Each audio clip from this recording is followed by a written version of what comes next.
Todos nós chegamos ao mundo através de nossas famílias, pequenas ou grandes, tradicionais ou reconfiguradas, rígidas ou liberais. Por mais diferentes que sejam, as famílias são o nosso espaço inaugural. Família é o nosso grupo social primário, que marca o começo da história de cada ser humano. É o espaço de proteção e de cuidados onde adquirimos marcas estruturantes. Uma instituição de transmissão de valores, princípios, tradições, ritos, costumes e patrimônios, simbólicos ou materiais. A família, pai, mãe, são constituídos de lugares e esses lugares marcados por funções.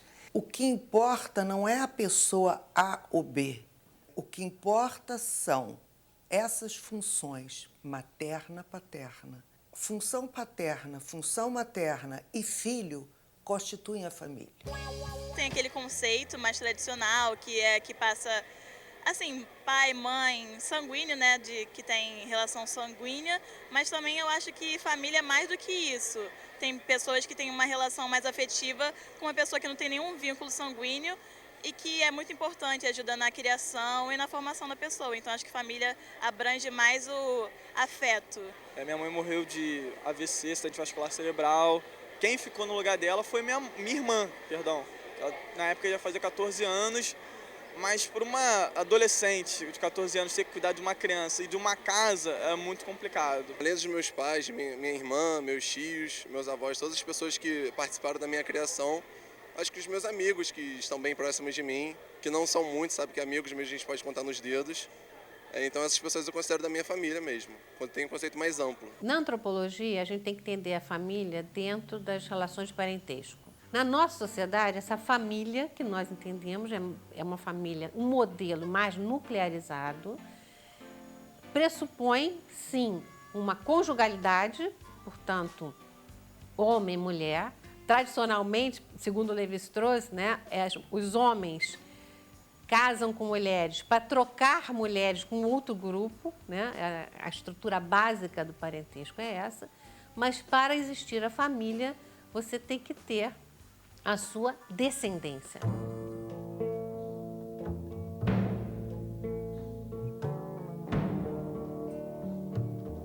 Na cultura ocidental, de um modo geral, a família nos dá um contexto de existência, né? No Brasil, especialmente, você quer saber quem é uma pessoa, você diz, é filho de quem? A gente reclama com os filhos. Quando você diz, quem é seu amigo? Ele diz, é o Júlio. Mas ele é filho de quem? Qual é o sobrenome do Júlio? Porque você situa um pouco essa pessoa, né? A partir dessa ideia de família. Então, a família, de alguma forma, nos dá um contexto de humanidade maior. Não apenas por uma questão de hierarquia social, mas porque te situa num contexto afetivo, te situa num universo maior do que você sozinho como uma individualidade, né? Ou seja, você tem relações, né? E relações valorizadas, né?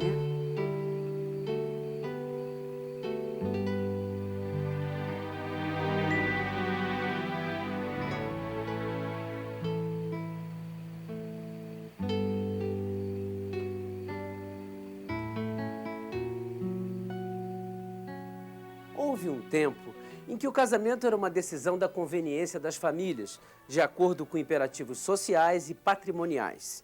Esse jeito de determinar as uniões ainda permanece em algumas culturas em escolhas por interesses e conveniências. A partir do século XX, o amor é alçado à categoria de valor prioritário nas escolhas conjugais. Sem a carga de termos nossos parceiros escolhidos por terceiros, os tempos atuais marcam em nossa sociedade ocidental um momento de liberdade nos relacionamentos. Podemos, enfim, escolher com quem queremos estar.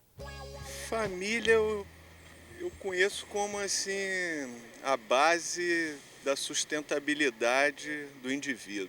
A família é a base de tudo, né? A família hoje na agricultura orgânica, ela tem uma importância muito grande. Hoje a maioria da agricultura orgânica é baseada em cima da família, né? O meu tio Zenilton, com os filhos, com os genros, todos envolvido na agricultura orgânica familiar. Os meus pais se conheceram desde que eles têm 7 anos. A minha mãe tinha 7 anos, meu pai tinha 10. Com 12 anos, meu pai falou que ia casar com a minha mãe. E eles começaram a namorar quando ela tinha 15, ele tinha 18. Quando ela tinha 21, eles casaram.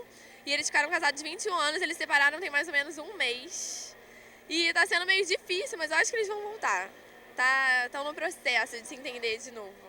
Você torce para que eles voltem? Ah, eu torço, mas eu torço mesmo pela felicidade deles, né?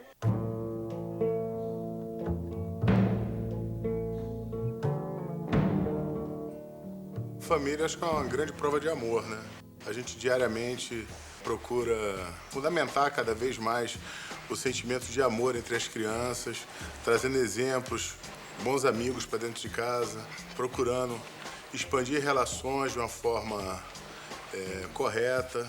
Eu sempre idealizei, né, casar, ter filhos, ter 2 filhos. Sempre fui em busca disso. A gente se conheceu e em 10 meses a gente já estava casado. Quando nasce uma criança, a gente pode pensar num pequeno animal, né? Uma espécie, a única, talvez, prematura, desamparada, que depende literalmente do outro para sobreviver. Como é que vem esse outro cuidar dessa sobrevivência? Não vem só com cuidado físico. Aquele que vem, cuida, alimenta, amamenta ou equivalente, e eu te cuido, eu te amo. Aí já tem um corte que separa essa espécie das outras, o animal do humano.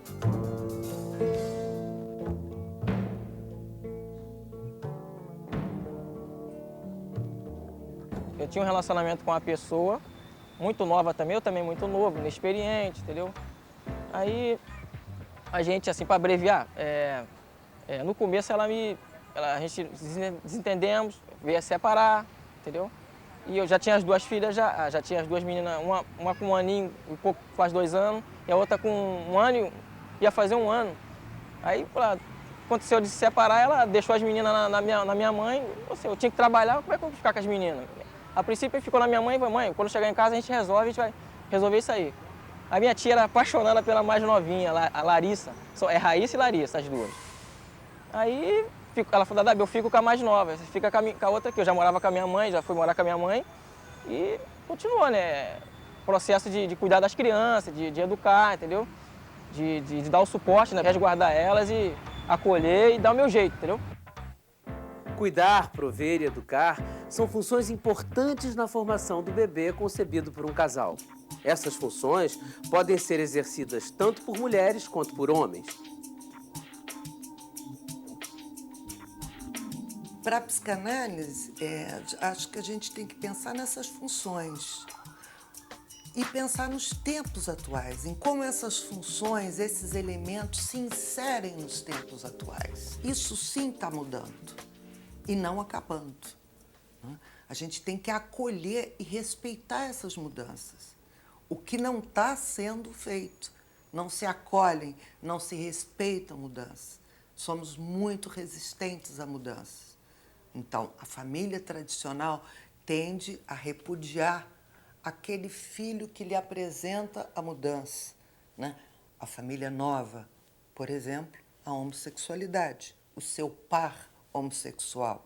Ou a filha, produção independente. Estamos falando de opções sérias que existem e que têm que ser respeitadas. E quando elas não são fatores de desagregação familiar, sim. Não essa escolha, mas o repúdio delas.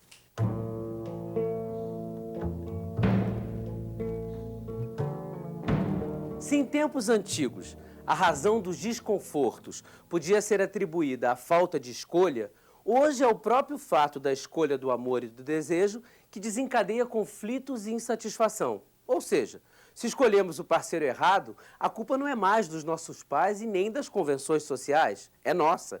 E diante do inevitável desconforto, cabe a cada um descobrir o melhor jeito de viver. Eu fui casado antes de conhecer a Edinalva, do qual eu tenho 3 filhos. Quando eu conheci o Marcos, eu já era separada e tinha 2 filhas, morava sozinha com elas. E através do nosso trabalho que a gente se conheceu. Bom, família é uma instituição já antiga. Todos compartilhando o mesmo objetivo. suportar a diferença um do outro e conviver em harmonia. Sempre quando houver problema, assim, um ajudando ao outro, a esposa ajudando o marido sempre também que houver problema, sempre procurar conversar com a esposa e para haver uma harmonia assim no lar, né? Isso aí para mim é uma família.